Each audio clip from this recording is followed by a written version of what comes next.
Alrighty boys, welcome back once again to another video. How you guys doing? Guys, today we're going to be talking about the Gravedigger, as this is one of the most popular weapons in the entire game, and it has made its way back into Fortnite Save the World. In today's video, I'm going to be doing a little bit of a different format. Instead of a live commentary, just doing a commentary over pre-recorded gameplay, talking about the weapon, do a little mini review on it and all that kind of stuff. And if you guys do like this format of video, definitely make sure to let me know in the comments down below. Before we do jump into the video though, I'd like to go ahead and tell you guys that starting today, going through October 29th, my G Fuel code, which is code demonjoefr, it's the same as my Epic name and my supporter creator, it's going to be 30% off for this week until the 29th. So if you guys do want to support me, it is a fantastic way to support me. If you guys do want the power of the Storm King himself, then yeah, make sure you please use my code on their website. It'll be linked in the description, and I greatly do appreciate it. But let's go ahead and jump into the video, and let's talk about the Gravedigger. Now, the Gravedigger, as I just said earlier, is one of the most popular weapons in the entirety of the game. So how exactly, how does this weapon stack up to other weapons in the arsenal? This weapon came out about 2 years ago initially via a quest line, so has it been power creeped, or is it still a decent weapon?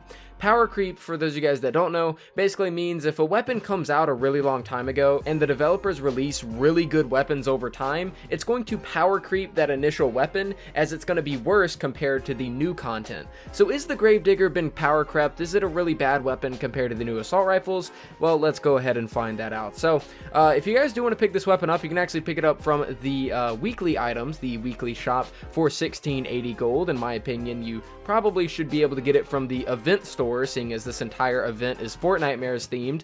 I mean, the first update gave us a Fortnitemares hero, so I don't know why it's in the weekly items. It really should be an event item, but I digress. If you are a veteran player and you already own a Gravedigger, either from the initial quest line or from the previous time it was sold, you can actually put it in the collection book starting today, or well, starting the day that this update came out.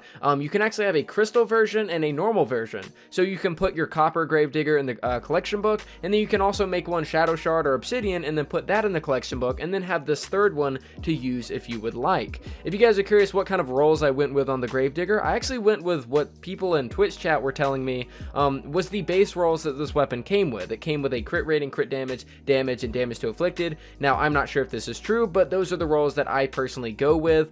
Crit is the best stat in this entirety, of the game. No matter what I do, I can't change that. Just crit is going to do the most damage. I personally found that going double crit damage wasn't as satisfying as I thought, so I ended up changing my Gravedigger around. And keep in mind, I've tried like 3 or 4 different builds with this weapon, and this is the one that felt best to me. You have crit rating and crit damage, and for whenever you're not critting, you have damage and then damage to afflicted, so you're going to be doing overall pretty great damage with this weapon.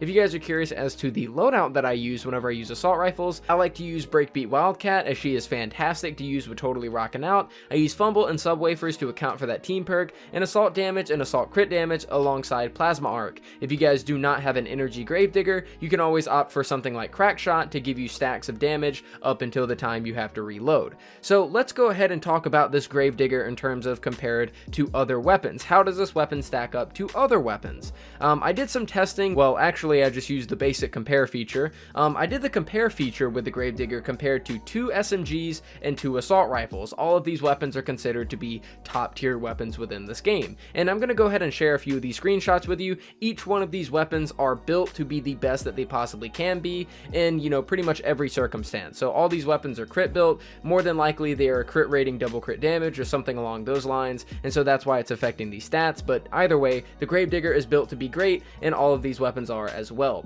So if we take a look at this first screenshot, we have the Gravedigger versus the Hemlock, and this is where we're going to start getting into why the Gravedigger isn't that great of a weapon. We see that the Gravedigger has better damage and headshot damage, but exponentially is going to fail on critical hit chance, critical hit damage, fire rate, magazine size, and reload time. So overall, this weapon will not be doing as much damage as the Hemlock. For those of you guys that don't know as well, the DPS counter that is in the screenshots does not account for crit, so you cannot go by the DPS counter. So judging by the Gravedigger and the Hemlock is better in pretty much every single regard. The damage and the headshot damage doesn't even matter anymore, as it does have more more crit hit damage, so it'll make up for that just with its crits alone. Moving on, we have the Silent Spectre. This is the next SMG that I decided to compare it to. Again, it is going to fail on the damage and headshot damage, and as well as the range, but exponentially. It's going to make up for it in the crit hit chance. The crit hit damage, not so much, but then it really hits the Gravedigger in the gut with the fire rate, the mag size, and the reload time. So yet again, you're looking at a comparison between two assault weapons, and the Silent Spectre is definitely going to be your better option overall. Now we go on to the Pain Train, and I would argue that the Pain Train is the most like the Gravedigger than any of these other weapons. You'll see that the Pain Train actually has a better damage, a better headshot damage, a better crit hit damage, but it'll also have a lower fire rate and mag size, but it will be able to reload faster, which means the faster it can reload, the faster it can get damage output. So the Gravedigger is going to have it beat on mag size and fire rate, but is that really going to help it in this situation? Honestly, I would say not so much. And then lastly, we have the Wraith. The Gravedigger versus the Wraith, you'll see that the Gravedigger will have better damage and headshot damage, but it will fall in crit hit chance, crit hit damage, mag size, range, and reload time, and only slightly make up for that in fire rate. So overall, with all these comparisons on the, on the playing field, what do I think of the Gravedigger? Well, I think that the Gravedigger isn't that great, but I also think that the Gravedigger isn't bad either.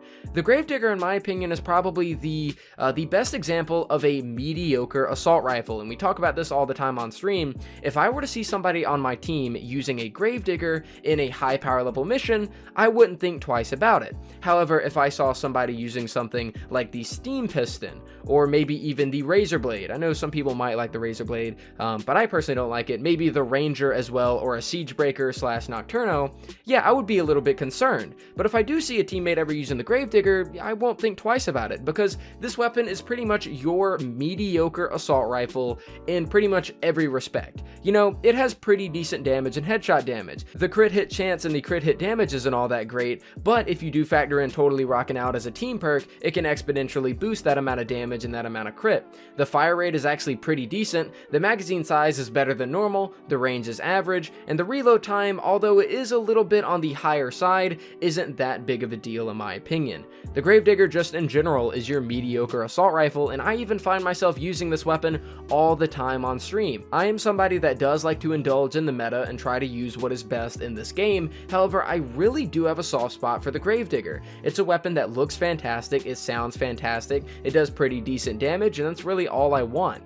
And I'm really excited to see how this weapon is going to look whenever the wrap system gets implemented, because I absolutely love the design of the Gravedigger, both in the model of the gun that it is, and the design of the, jack-o'-lantern or the smile or whatever on the side of it. It's just a really appealing weapon to look at, and I'm very curious how wraps will affect it, and, just kind of seeing it used later on down the line. I think the Gravedigger is a really cool weapon. I think it is a pretty mediocre weapon, but comparatively to meta weapons, it can't stand whatsoever. If you're going from a perspective of trying to use what is the best in the game, the Gravedigger will be nowhere at all on your radar. However, if you are a starter player, Stonewood, Plankerton, even Canny Valley, the Gravedigger will be fantastic for you, and as you make your way into Twine Peaks, then you can chuck it to the side and use something else, or continue using it because you will still be doing, pretty decent damage. At the end of the day, Save the World is a trap-based game, and traps will be doing the majority of your damage. The Gravedigger isn't ever going to be that much needed anyways in ideal circumstances, but whenever it is needed, it will still get the job done, and that is pretty respectful of any assault rifle, and it's definitely something that you are looking for. So yeah guys, that's pretty much it for what I had to say about the Gravedigger. I don't think it's a good weapon, but I also don't think it's a bad weapon. It is a mediocre, jack of all trades kind of assault rifle that really isn't that great at, all that much, but it also really isn't bad whenever it comes to its stats either. I think it's a pretty decent weapon, and I myself do enjoy using it. But yeah guys, that is pretty much it for me. I wanted to create this quick video just to let you guys know my thoughts on the Gravedigger, and maybe to kind of help you guys out if you're deciding to perk this weapon up or try it out, or what kind of build you want to use with it or whatever. I personally would say definitely do perk this weapon up. I think it's a really cool weapon, but if you don't perk it up, you're really not losing out on all that much. But guys, that's pretty much it for me. Thank you guys so much for watching. Make sure to subscribe if you're new, because I do make videos like this almost every single day, and I'll see you guys next time.